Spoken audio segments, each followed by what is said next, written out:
안녕하세요. 예, 가을입니다. 여름 같은 가을이네요. 예배 드리기 전에 보니까 굉장히 어수선해가지고 저도 오늘 잠깐 주의를 이렇게 환기시켰는데 매주마다 반복되는 것 같아요. 그래서 짧은 잔소리 해야 될 것 같습니다. 10시 땡 하면 우리가 예배 시간 약속했기 때문에 드리는 시간인데, 근데 성도님들이 적어도 5분 전에는 정숙하게 각자 자리에 앉으셔서 예배 드릴 때에 마음도 생각도 좀 진정시키시고 집중할 수 있도록 했으면 좋겠어요. 일주일 만에 만나 뵙고 그래서 하실 말씀도 많고 또 반가워서 이런저런 시간을 가주실 텐데 그 시간만큼은 조금 절제해 주시고 9시 한 55분부터 5분 전에는 자리에 잘 착석하셔서 예배 준비할 수 있도록 해주면 좋겠고요.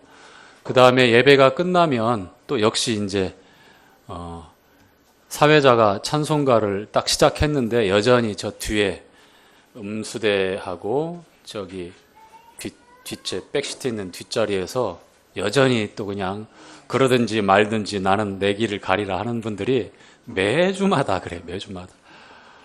그 시간들 여러분들 좀 기억하셔서 11시 10분에 사회자가 올라와서 찬양을 시작할 테니까 그때는 또 담소를 나누고 반갑게 인사했던 것도 좀 마무리하시고 동일하게 자리에 앉으셔서 함께 같이 찬양하고 준비하는 게 훨씬 좋지요.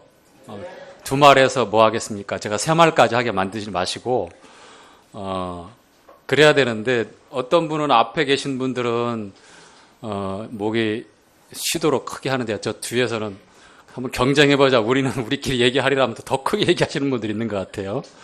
그래서 집중을 하기 어려운 것 같아요. 다음 주부터 제가 보겠습니다.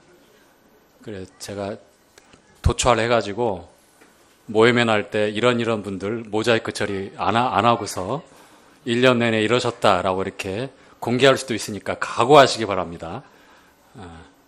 촬영 안 할게요. 자, 우리는 지난주에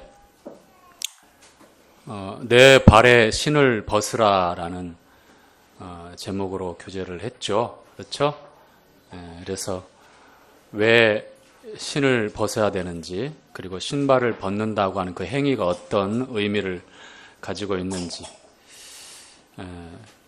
가장 첫 번째는 신발을 벗어야 되는 이유가 그 자리가 하나님이 거하시는 거룩한 곳이기 때문에. 그래서 하나님과 우리가 함께 한다고 했을 때는 그 앞에 신발을 벗는다. 즉, 그 당시 신분적으로 노예들이 하는 행동들이었어요. 복종을 나타내는 그런 대표적인 내용인데 거기에 숨겨져 있었던 두 가지 내용이 이제는 내가 원하는 내 소견대로 내 마음대로 좋을 대로 이리 가고 저리 가고 하는 것이 아니라 하나님의 뜻과 계획에 따라서 순종하겠습니다라는 첫 번째 의미가 있었다면 또 두 번째는 소유와 권리와 책임을 모두 하나님께 넘겨드린다라는 의미로 그렇게 신발을 벗으라 말씀하셨습니다.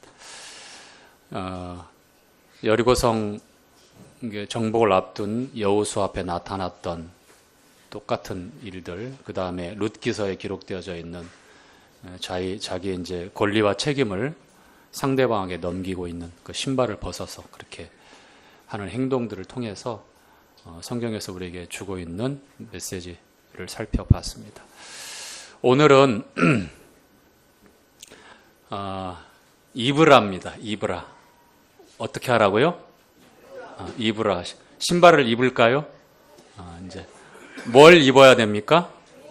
그렇죠. 옷을 입어야 돼요. 신발은 신고 벗고 옷은 입으라. 자, 우리 로마서 13장 말씀 한 구절 보도록 하죠.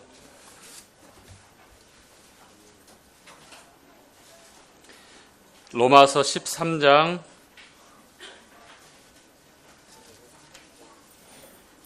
12절부터 14절까지 함께 읽도록 하겠습니다.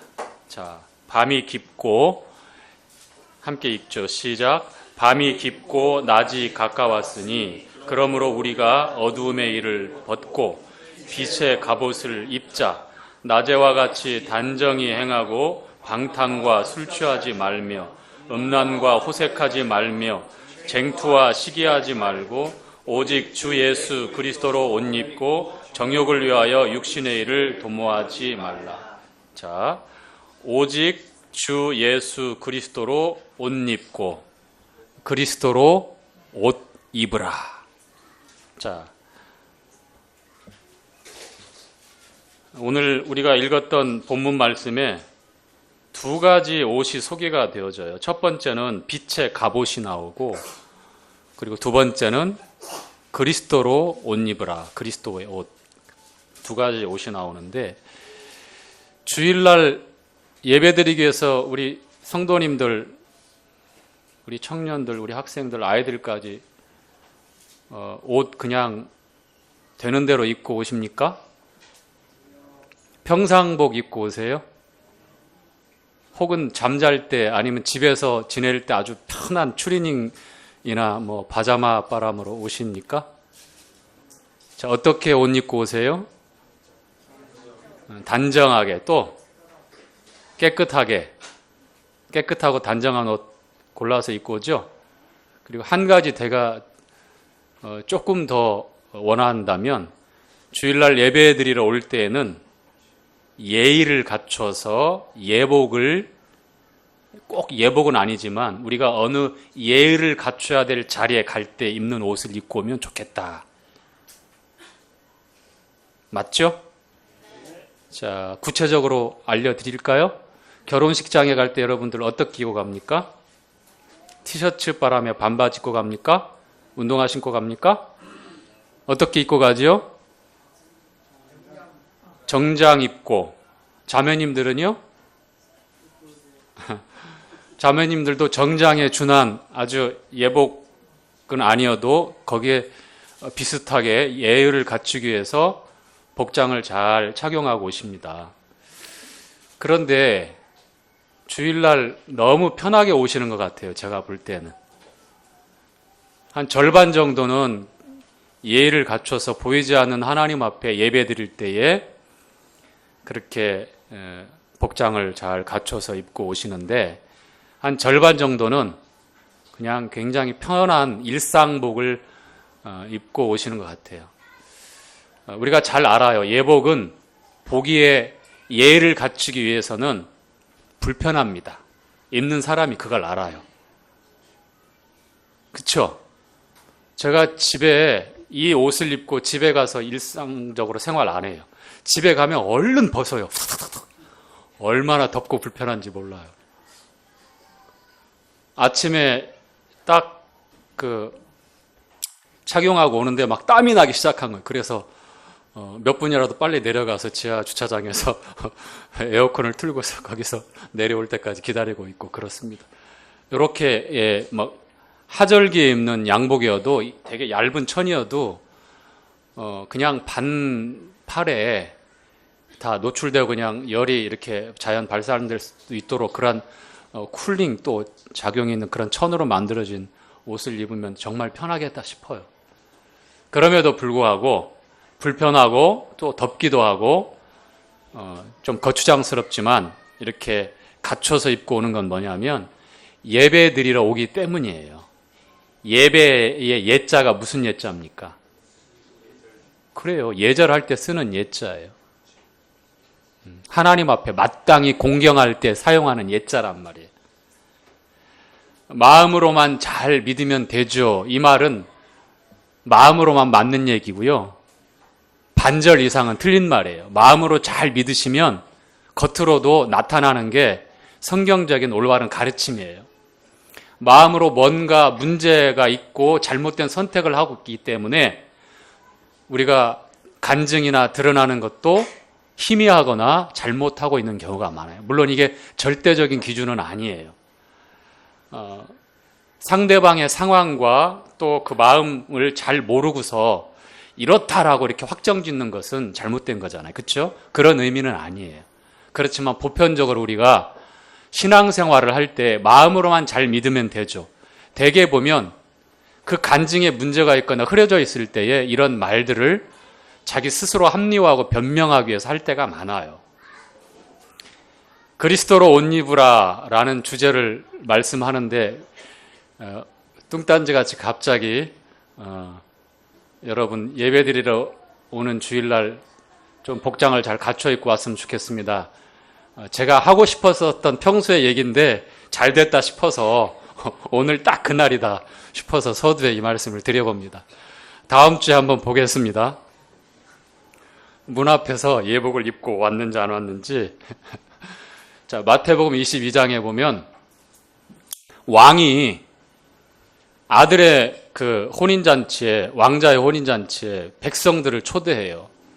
그런데 그 초대장을 받아든 많은 백성들 중에 상당수 대부분이 나는 바빠. 밭 갈러 가야 되고 뭐 장사하러 가야 되고 나 개인적인 용무가 있어서 이런저런 일로 못 가겠다라고 합니다. 거절을 한 거예요. 그래서 왕이 어떻게 했을까요? 노가 발동이 되죠. 그래서 어마어마한 징계가 떨어져요. 그리고 나서 종들에게 사거리에 가서 누구든지 막론하고 다 이 잔치에 초대해라. 그래서 누구든지 다 오게 합니다. 원래 초대받기로 되어 있었던 사람들은 올 수가 없었고, 왜냐하면 거절했잖아요. 그래서 원래 그 초대 명단에는 없었지만 누구라도 다 올 수 있도록 그렇게 뒤늦게 조치를 취해서 다 초대하게 합니다. 그래서 이제 많은 사람들이 와서 그 잔치 자리에 정말 많은 사람들이 즐겁게 잔치를 하고 있었어요. 근데 왕이 이제 둘러보러 왔는데 어떤 한 사람이 눈에 띄어요. 그 눈에 띄는 사람이 어떤 사람이죠? 예복을 입지 않은 사람이 눈에 띈 거예요. 굉장히 독창적이고 개성이 아주 뚜렷한 자기만의 힙한 스타일로 입고서 청바지 조금 찢었을 것 같기도 하고 저기 뉴욕 할렘가에 이렇게 주렁주렁 쇠살도 몇 개 맸을 것 같고 뭐 그런 건 아닙니다만 자기가 입고 싶은 자기만의 독특한 그 개성과 디자인을 살린 옷을 자기의 옷을 입고 온 거예요. 그래서 왕이 다가가서 묻습니다. 이복에 자네는 왜 예복을 입지 않았나? 제가 이 말씀을 처음에 몰랐을 때는 와, 왕도 너무하다. 예복을 입지 않았다고 쫓아내고 바깥 어두운 곳에서 수족이 묻게 가서 슬플며 일을 간다는데 이거 너무하는 거 아니야? 초대할 때는 언제고 예복을 안 입었다고 아니 그냥 단정하고 평범하고 자기가 편한 옷 입고서 그 잔치에 즐겁게 참여하면 되지 않느냐라고 이렇게 생각을 했었거든요. 그런데 말씀을 공부하고 내용을 전후문맥을 다 알다 보니까 왜 그렇게 묻고 있냐면 왕은 사람들을 그 잔치에 초대할 때 항상 예복과 함께 초대를 해요. 그러니까 그냥 와라. 네가 스스로 예복을 준비하든지 편한 옷을 입고 와라가 아니라 그 잔치에 맞는 다시 말하면 드레스 코드라고 그래서 거기에 어울리는 예복을 따로 챙겨서 초대하는 사람에게 각각 다 주어요. 그리고 그 예복을 입고 그 잔치에 참여하도록 하는 것이 그 성경에 나와 있는 그 잔치의 내용입니다. 그런데 그 예복을 입지 않고 자기의 옷을 입고 왔다는 건 무슨 의미죠? 왕의 호의와 그 초청을 어떻게 한다? 자기 임의대로 해석을 하고 그리고 좀 더 나아가서 해석을 하다 보면 비웃는 거죠. 그렇죠? 거절하는 건 아니겠지만 어떤 잔치는 한번 보기나 할까? 가서 뭐 배고픈데 한 끼나 때울까? 뭐 여러 가지 안 좋은 동기로 왔을 것 같아요. 저 왕의 잔치는 어떤 잔치일까? 궁금하기도 하고요. 자, 결국은 그렇게 생각을 하고 그런 선택을 한 그 한 사람은 쫓겨납니다. 왕이 우리를 초대할 때에는 거기에 어울리는 합당한 예복을 함께 주셔요. 자, 오늘 우리가 읽었던 말씀에 보니까 빛의 갑옷을 입어라. 근데 빛의 갑옷을 입기 전에 먼저 전제되어지는 한 가지 내용이 있죠. 뭐죠? 어둠의 일을 벗어버리라. 어둠의 행위를 먼저 벗어버리고 입어야 됩니다. 어둠의 일, 어둠의 행위를 그대로 끌어안은 채 빛의 갑옷을 입을 수 있을까요? 불가능한 거죠. 상극이에요. 어울리지 않습니다. 너무 불편해서, 너무 어울리지 않아서 진짜 깊은 한숨만 내쉬고 원망만 하다가 그렇게 그 자리에 주저앉을 수밖에 없을 거예요. 마치 믿음의 경주를 하는 그러한 경주자가 히브리서 12장에 말씀하고 있잖아요. 모든 무거운 것과 얽매이기 쉬운 죄를 어떻게 하라고요? 벗어버리고. 자, 경주하는 육상 선수가 뭐 장거리가 됐든 단거리가 됐든 중장거리가 되었든 경기하는 선수가 커다란 배낭을 메고 제대로 경기력을 발휘할 수 있을까요? 불가능하죠. 맨 꼴찌는 맡아놨을 것이며 나아가서는 완주를 기대할 수 없죠. 무거운 것과 얽매이기 쉬운 죄들, 그것을 먼저 벗어버려라. 그래야 믿음의 경주를 할 수 있고, 또 빛의 갑옷을 입으라고 말씀할 때는 이 갑옷은 어떤 의미를 내포하고 있습니까? 갑옷은 평상시 옷이 아니에요. 어떤 옷이죠? 전쟁할 때에 갖춰야 될, 자기 몸을 보호하고 전쟁할 때에 갖추고 입고 나가는 옷이 갑옷입니다. 즉 12절에 밤이 깊고 낯이 가까웠으니 이제 때가 임박해져 있다는 거예요. 세상은 그렇게 더 어두워지고 더 타락하고 더 패역해져 간다는 겁니다. 그게 밤이 깊고 이제 낮이 가까웠다는 말씀, 무슨 말씀이에요? 낮은 환하잖아요. 그렇죠? 빛이란 말이에요. 하나님은 빛이시라. 주님의 때가 곧 도래한다. 주님이 곧 다시 오신다. 이제 이 세상의 역사, 시간이 얼마 남지 않았다. 그러니 어둠의 행위, 어둠의 일을 벗어버려라. 아직까지도 우리가 전전긍긍하며 끌어안고 있는 어둠의 일들, 어둠의 행위들이 있다면 벗어버리라고 말씀합니다. 그래야 빛의 갑옷을 입고 이 마지막 때의 대전투에 임할 수 있는 거예요.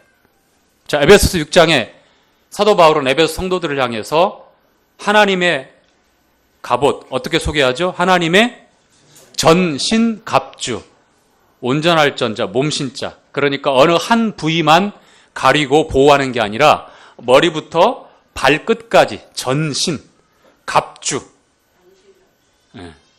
전신을 두르고 보호하고 전쟁에 나갈 때에 필요한 갑옷, 그게 전신 갑주입니다. 자, 머리에는 뭘 써야 돼요? 구원의 투구. 구원의 투구는 어떤 겁니까? 내가 은혜의 복음을 듣고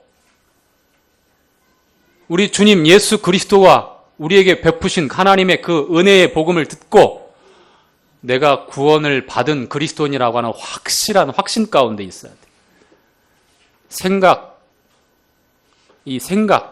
생각을 또 우리가 잘 해야 합니다. 이 머리는 가장 중요한 부위잖아요. 그렇죠? 가장 중요해요. 온 몸을 제어하는 첫 번째 자리잖아요. 그렇죠? 그러니까 예수 그리스도를 통해서 내가 구원을 분명히 확신하고 있는 그런 의심하지 않고 두려워하지 않고 떨지 않는 예수 그리스도가 나의 구원의 근거다, 생명이다라고 하는 분명한 그 마음을, 그 생각을 가지고 있는 것이 바로 구원의 투구예요. 자, 의의 흉배, 진리의 허리띠, 믿음의 방패, 복음의 평안의 신, 그 다음에 성령의 검. 이 모든 것들이 각각 다 의미를 부여하고 있는데요. 전신갑주를 입으라고 말씀하신 것은 우리의 싸움이 혈과 육에 관한 것이 아니다. 즉 유형의 눈에 보이는 이 세상의 좋고 싫음과 어떤 그런 되어지는 시스템에 관한 것이 아니다. 진짜 싸움은 뭐냐? 보이지 않지만 그것을 지배하고 움직이고 있고 우리의 생각과 마음도 늘 공격하고 있는 이 세상의 어둠의 주관자들. 공중권세 잡은 자, 악령들, 사탄, 우리의 싸움의 대상들이라는 거예요. 그래서 하나님의 전신갑주를 취하지 않으면, 빛의 갑옷을 입지 않으면 전쟁하고 전투하는데 큰 어려움을 겪을 수 있겠죠? 실패할 수 있겠죠? 그렇죠? 자, 빛의 갑옷은 어둠의 행위, 어둠의 일을 벗을 때 입을 수 있는 것이고요. 그 다음에 낮에와 같이 단정히 행하고, 자, 어둠이 깊고 밤이기 때문에 누구나 거기에 걸맞는 삶을, 그런 행동을 하려고 하는 유혹에 쉽게 빠질 수 있어요. 다 그렇잖아요. 세상의 가치관에 슬며시 나의 가치관도 맞춰서 거기에 보폭을 맞춰서 그렇게 따라가려고 하는 그런 타협이나 나약함이 생길 수도 있어요. 그럴수록 우리는 빛을 밝혀야 됩니다. 그 어둠에 붙잡히는 것이 아니라 그 어둠을 물리칠 수 있는 유일한 것은 빛밖에 없거든요. 빛을 밝히는 것밖에. 그래서 우리가 빛이 되기 위해서 노력하는 것이 아니라 처음부터 우리 주님은 우리에게 너희는 세상의 빛이다라고 말씀을 하신 거예요. 빛을 밝혀야 됩니다. 주님과의 끊임없는, 주님으로부터 공급받는 것은요, 꺼지지 않고 밝힐 수 있는 그 빛은 내 스스로 발광차가 되어서 타오르는 것이 아니라 의의 태양이신 우리 주님으로부터 그 빛을 받아서 반사하는, 그래서 주님과의 관계에 문제가 생기거나 불규칙적이거나 잘못되어지면은 빛을 발하는 일은 우리의 요원한 희망사고로만 그치고 말아요. 오히려 점점점 빛을 잃을 뿐만 아니라 내가 빛인가라고 하는 의심마저 들 때가 많을 겁니다. 그렇죠? 우리가 너무 바쁘게 세상 사는데 한 번쯤은 잠깐 쉬어서 내가 세상의 빛이다, 주님으로부터 그 세상을, 그 빛을 계속해서 받고 있는지 한번 돌아보는 시간도 필요합니다. 자, 낮에와 같이 단정히 행하고 방탕과, 자, 보세요. 단정하지 못한 어둠의 일, 자, 방탕과 술 취하지 말며 음란과 호색하지 말며 쟁투와 시기하지 말고, 여기 열거된 일들이 바로 어둠의 일들일 뿐만 아니라 밤에 주로 이루어지는, 아무렇지도 않게 밤을 사랑하고 밤의 삶을 살고 있는, 어둠의 삶을 살고 있는 사람들의 일반적인 삶의 모습들이죠. 라이프 스타일이에요, 그게. 근데 우리는 그렇게 해서는 안 된다는 겁니다. 벗어버릴 일들이고 버려야 될 일들이고, 오히려 빛을 밝혀서 내게 있는 어둠을 똑똑히 또 볼 수 있도록, 내가 빛을 밝히면 성도님들 간에도 한 형제 자매의 그러한 말씀을 통한, 간증을 통한 빛을 밝히면 그것이 몰랐던 내게 어두움이나 상대방의 어둠을 볼 수도 있어요. 그래서 서로 교훈할 수 있고 주님 안에서 그 어둠을 버릴 수 있는 그런 동기를 또 부여할 수도 있습니다. 자, 오직 주 예수 그리스도로 옷 입고 정욕을 위하여 육신의 일을 도모하지 말라. 자, 성경에 최초의 옷이 등장하는데요. 그 옷은 누가 만들었습니까? 하나님이 만들었어요. 하나님이 만드신 옷보다도 먼저 제작한 옷이 있어요. 어떤 옷입니까? 자, 재질은 뭐예요? 나뭇잎이에요. 정확히 말하면 무화과 나무. 무화과 나무는 활렵습니다. 침엽수로 아마 그때 만들었으면 정말 힘들었을 거예요. 얼마나 꼼꼼하게 했을까. 그리고 침엽수로 만들었으면 아팠을 거예요. 꼭 따끔따끔. 자, 활엽수, 이파리가 넓은 무화과 나무 잎으로 누가 만들었어요? 아담 하와가 만들었죠. 왜 만들었어요? 부끄러워서 가리려고. 왜 부끄러워졌습니까? 자, 주일학교입니다. 왜 부끄러워졌어요? 자, 그 전에 부끄러움을 알았어요? 몰랐어요? 아니, 홀라당 벗고 있는데 부끄러움을 모르면 정상이에요? 비정상이에요?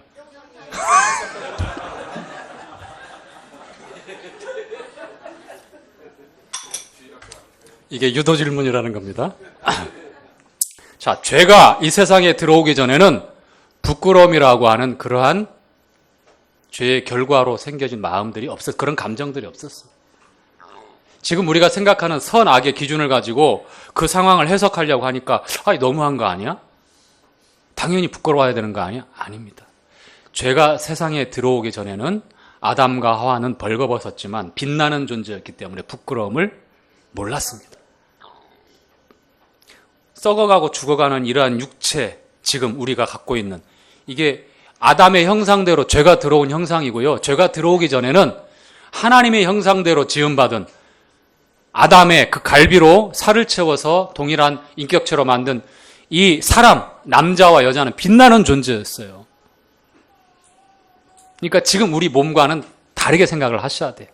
그렇다고 해서 완전히 어떤 희한한 신비적인 모습이다 그런 건 아니고요. 다만 그 존재들은 빛나는 존재들이었다. 죄가 들어오기 전에는. 근데 죄가 들어와서 분명히 이제 썩고 죽고 망하는 몸이 되어버렸어요. 자, 부끄럽기 때문에 자기들 스스로 눈이 밝아졌다고 했으면 좋아야 되는데 오히려 부끄러워서 그전에는 없었던 마음 때문에 급하게 무화과 나무 잎을 가지고 앞만 가리는 거예요. 겨우 앞에만. 뒤에는 못 가려요. 그 장면 생각하면 정말 코믹스럽더라고요. 그래도 애를 썼잖아요. 가리기 위해서. 두 사람이 이렇게 하다가 만약에 하와가 저만치 걸어가는데 이렇게 얘기하다가 하와 봤는데 그 모습이 보여. 아담 어땠을까요? 민망했겠죠? 서로 민망했을 거예요. 부끄러움 사람들은 가릴 수 없어요. 영원히 가릴 수 없어요. 그런데 그날 하나님의 음성이 동산을 거니시는데 그 음성을 듣고 어떻게 했습니까? 어떻게 됐어요? 자, 가렸는데 어떻게 됐어요? 숨었어요. 왜 숨었습니까? 두려워서 숨었나? 창세기 3장에 나오잖아요. 죄의 가장 대표적인 특징이 두려움과 부끄러움이에요. 옷이 생겨난 것은 바로 두려움과 부끄러움 때문에 생겨난 겁니다. 인간 편에서 가리기 위해서 하나님으로부터 도망쳤고 그 부끄러움을 가리기 위해서 스스로 가리기 위해서 옷을 만들었어요. 자, 하나님께서 만약에 내버려 두셨다면 아담과 하와는 자기들 스스로 쉬지 않고 날마다 어떻게 해야 돼요? 가리기 위해서 또다시 만들고 또다시 만들고 또다시 만들고. 그 하루 이상 갈까 유통기한이요? 여러분 아시지만 나뭇잎은 금방 시들어요. 시들면 어떻게 돼요? 바스락바스락해서 금방 없어지죠? 또다시 만들어야 돼요. 자, 하나님이 그 다음에 아담과 하와를 위해서 만들어주신 옷이 있죠. 어떤 옷입니까? 가죽옷.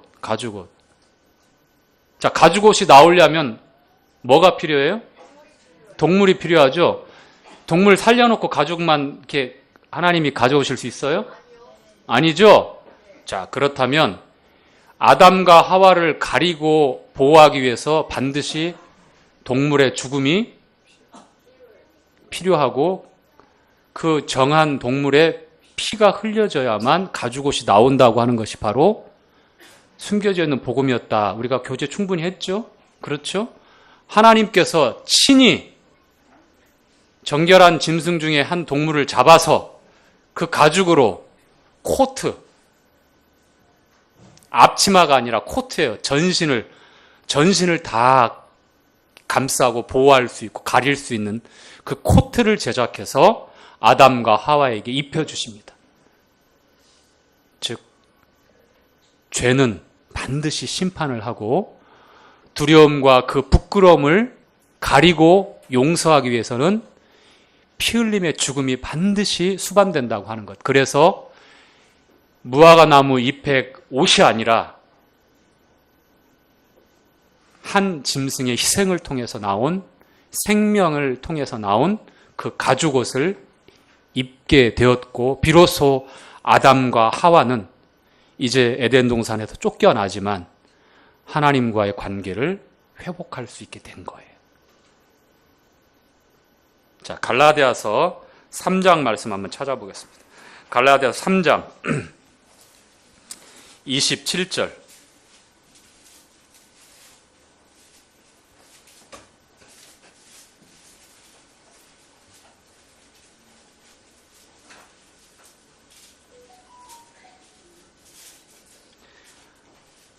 자, 누구든지 시작. 누구든지 그리스도와 합하여 세례를 받은 자는 그리스도로 옷 입었느니라. 자, 누구든지 그리스도와 합하여 침례를 받은 자는 어떻게 되었다고요? 그리스도로 옷 입었느니라. 이 말씀이 바로 연합이라는 거예요. 연합. 연합되었다. 그리스도의 이름으로 침례 받은 자들, 우리가 다 침례 받을 때에 예수 그리스도의 이름으로 침례 받죠? 우리 저쪽에 안 보이지만 우리 육장수 형제님께서도 완주 봉동 모임에서 2주 전입니까? 3주 전입니까? 몇 주 됐죠? 용수 형제님? 어디 있어요? 어쨌거나 몇 주 전에 침례를 받으시고 그리스도로 옷을 입고 저렇게 우리와 함께 영접이 되어서 주님 앞에 이렇게 예배를 드렸습니다. 자, 우리가 단순히 침례는 첫 번째 순종이며 성도로서 반드시 행해야 될 주님이 명하신 예식이다라고 이렇게 아는 것도 중요한데, 우리가 읽었던 이 갈라디아 3장 27절에 나와 있는 말씀처럼 그리스도로 옷 입었다라고 하는 이 귀중한 진리의 말씀을 한 번 더 우리가 더 되새겼으면 좋겠습니다. 아시겠죠? 우리 현준이 아버님께서도 늦지 않게 그리스도로 옷 입을 수 있기를 바랍니다. 지금 무화과 나무 잎으로 아무리 가려도 그 죽을 때까지 그 수고 끝나지 않습니다. 주님이 진짜 입혀주시는 옷, 아들을 보내셔서 아들을 통해서 우리에게 주신 옷, 예수 그리스도로 옷을 입으라고 하는 말씀의 의미를 우리가 이제 몇 가지 교제할 텐데요. 자, 그리스도로 옷 입으라, 그리스도로 옷 입었느니라 라는 말씀의 내용은 하나님 앞에서 이제는 내가 사는 것이 아니요 내 안에 그리스도가 사는 것이라. 갈라디아서 몇 장 몇 절? 2장 20절. 우리가 노래를 해야 알겠습니까? 자, 내가 그리스도와 시작. 내가 그리스도와 함께 십자가에 못 박혔나니 그런즉 이제는 내가 산 것이 아니요 내 안에 그리스도께서 사신 것이라. 오직 내가 육체 가운데 사는 것은 나를 사랑하사 나를 위하여 자기 몸을 버리신 하나님 아들을 믿는 믿음으로 사는 것이라. 예, 믿음 안에서 사는 것이라. 제가 문제가 있군요. 저 영어 성경에 보니까 하나님 아들을 믿는 믿음 안에서 사는 것이라라고 이렇게 우리가 개혁개정 개혁에 소개하고 있는데, 하나님 아들의 믿음으로 사는 것이라라고 말합니다. 그 믿음을 내 믿음이 아니라 어떤 누구의 믿음? 하나님 아들, 우리 예수님의 믿음으로 산다. 즉 그리스도로 옷 입는 것은 우리 주님으로 산다라고 하는 의미예요. 왜냐하면 하나님 앞에 우리가 어떠한 삶을 사느냐, 신앙생활, 한자에 있는 이 낱말 하나하나를 해설하면 믿을 신자, 우러를 앙자, 날생자, 생활할 활자잖아요. 그렇죠? 살 활자. 즉 신앙은 믿고 바라보는 거란 말이에요. 즉 믿고 바라보는 거는 나에게서 시선을 돌리고 이 세상에서 내가 근거를 잡을 만한 것에서 시선을 돌려서 누구를 바라본다고요? 믿음의 주요 온전케 하시는 이인 예수를 바라보자. 믿음의 창시자요 완성자이신 예수를 바라보라는 겁니다. 신앙이라고 하는 것이 그런 거예요. 그래서 그리스도와 함께 살고 그리스도와 함께 죽고 그리스도와 함께 산다고 하는 것은 바라볼 때 가능한 거거든요. 나를 바라보고 내가 근거를 삼고 있는 세상의 그 어떤 것을 잡고 바라보면 이것은 이루어지지 않습니다. 우리가 다 경험하고 있잖아요. 자, 그리스도로 옷 입으라. 그리스도로 살아가라라고 하는 내용입니다. 그리고 두 번째는요. 너무나 분명한 말씀인데요. 자, 고린도전서 1장으로 가겠습니다.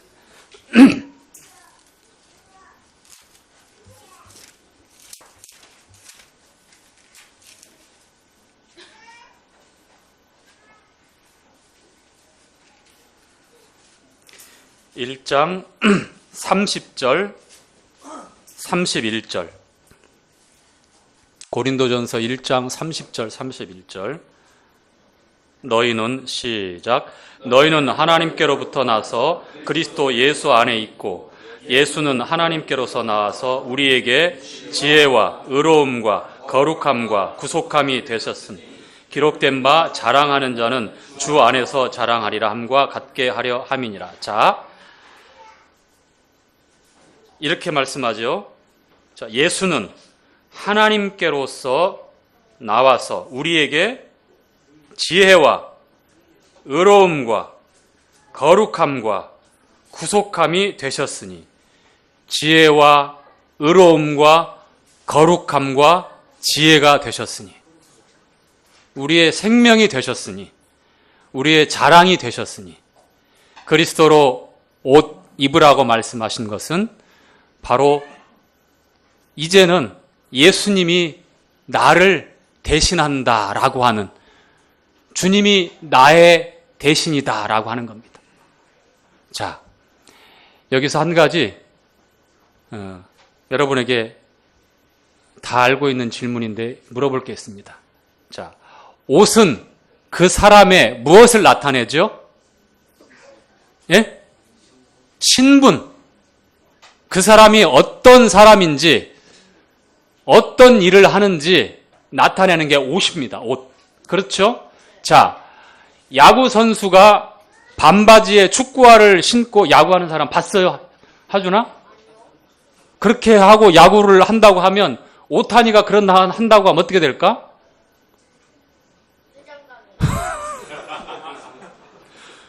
자, 손흥민이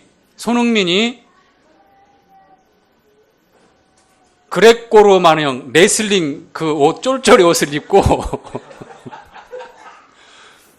90분 동안 잔디에서 막 뛰어다닌다고 생각해 보십시오. 잘 어울립니까? 나름대로 어울리긴 하네요, 보니까. 자, 운동 경기에도 그 경기에 최적화된 운동복이 있어요. 옷이 있단 말이에요. 그렇죠? 보세요. 골프 선수들이 입는 옷들. 골프 선수들은 거의 일상복이에요. 걸어가니까 막 뛰거나 하는 거 아니잖아요. 그렇죠? 거기다 캡모자 반드시 쓰잖아요. 햇볕 때문에. 자, 축구 선수, 야구 선수, 배구 선수, 수영 선수들은 입으면 거추장스니까 안 되고 스포츠 경기 종목에 따라서 옷들이 천차만별로 다 달라요. 그래서 어떤 옷을 입느냐에 따라서 저 사람이 어떤 선수다 알 수 있어요, 없어요? 알 수 있습니다. 옷은 그 사람의 신분, 그 사람의 역할을 알 수 있는 거예요. 우리에게 그리스도로 옷 입으라고 했을 때는 주님이 우리를 대신하지만 우리가 읽었던 것처럼 우리에게 의로움이 되어지고 우리에게 거룩함이 되어지고 우리에게 지혜가 되어지고 우리에게 구속함이 되어진다. 그리스도로 충만한 거예요. 그리스도로 부족함이 없는 거예요. 하나님 앞에서 그리스도로 옷 입었을 때에 나를 보는 것이 아니라 예수 그리스도를 통해서 나를 보기 때문에 주님과 같이 보는 거예요. 그래서 우리가 두려움이 없는 것이고 믿음으로 당당히 거룩하신 하나님의 보좌 앞에 나가서 때를 따라 돕는 은혜를 얻을 수 있고 주님 앞에 나아가 경배할 수 있는 것입니다. 아시겠죠? 자, 이제 세 번째 마지막인데 시간이 벌써 다 가버렸습니다. 이제 그리스도로 옷 입는다고 하는 건 마지막으로 하나님 나라의 대사로 살아가는 것이다. 뭐다고요? 자, 엠베서더. 이 발음 지적받았습니다. 전 모 형제님이 지적을 했는데 엠베서더. 발음 괜찮죠? 나름 저도 노력하고 있습니다. P와 F를 제가 발음을 잘 못하고 있지만 자, 대사는 그 나라를 대표하죠. 그렇죠? 그래서 그 대사가 만약에 구설수에 오를 만한 잘못된 행동을 해서 뉴스에 나오거나 신문에 나오면 어떻게 됩니까? 나라 망신이죠. 자, 저 북쪽에 있는 동포들, 그 북한에 있는 대사들이 가끔가다 어느 나라에 가서 위조 지폐나 마약을 유통했다라고 하는 어떤 그런 기사들 보게 되면 어때요?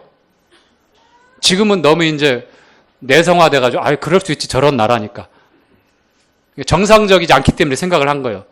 그런데 우리가 정상적으로 나라와 나라가 대사를 서로 왔다 갔다 하면서 그렇게 관계를 맺고 있을 때는 그 파견되어서 그 대사 업무를 보는 사람들, 대사관에 근무하는 직원들은 이 명예롭고 자기 나라를 대표하기 때문에 언행에 있어서 그 나라에서 자국에 있을 때보다 몇 배로 더 조심하고 신경 써서 생활하는 게 사실이에요. 맞습니까? 자, 그러면 우리에게도 한번 그 말씀을 고스란히 한번 적용해 봐야 돼요. 우리 삶에 있어서 우리가 그리스도의 대사라고 그랬어요. 그리스도인이라고 하는 게 주님의 사람들을 그렇게 부르잖아요. 안디옥 교회 최초로 그리스도인이라고 불려졌는데 그게 이제 부정적으로 예수쟁이다라고 이렇게 비아냥하는 사람도 있었겠지만 사람들의 삶이 놀랍게 바뀐 거예요. 어제까지만 해도 똑같이 앉아서 음담패설을 하고 욕심 때문에 서로 멱살 잡고 뭐 네가 올래 내가 올래 했던 사람인데 복음 듣고 구원받은 안디옥의 어떤 성도가 너무너무 삶이 변한 거예요. 말할 때마다 그 삶에 있어서 그리스도를 증거하고 그리스도를 나타내고 정말 그리스도로 옷 입어서 그리스도의 대사로 그렇게 사는 거예요. 사람들이 볼 때 쟤네들 제정신이 아니야. 비정상이야. 심지어 그렇게까지 생각을 하다가 급기야는 어떻게 됐을까요? 그리스도를 믿는 사람들인데 그리스도인이다라고 이렇게 일컬어지게 됩니다. 안디옥에서. 사도 바울이 바나바가 선교사로 파송되어지는 유럽을 변화시키고 소아시아를 변화시키는 놀라운 복음의 전당이 되었던 곳이 안디옥 교회예요. 안디옥 교회. 우리가 전도할 때요.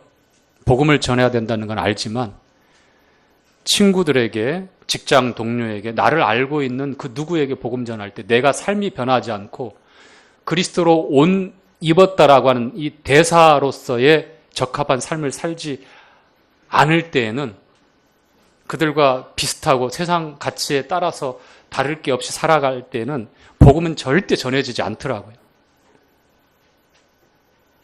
맞습니까? 우리가 복음이 희귀해지고 지금 구도자들이 우리 주변에 더 없어져 가는 이유는 그리스도로 옷을 입은 삶을 살고 있지 못하기 때문이 아닌가. 하나님 나라의 대사로 살고 있지 못하고 있지 않는가. 오히려 망신을 시키는 그런 일은 없는가.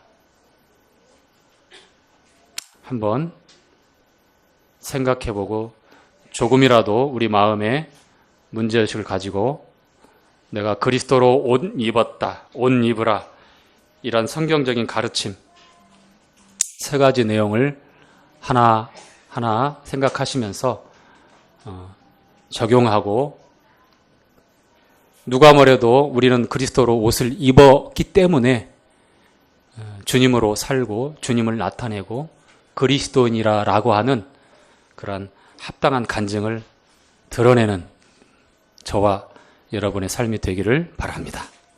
마치겠습니다.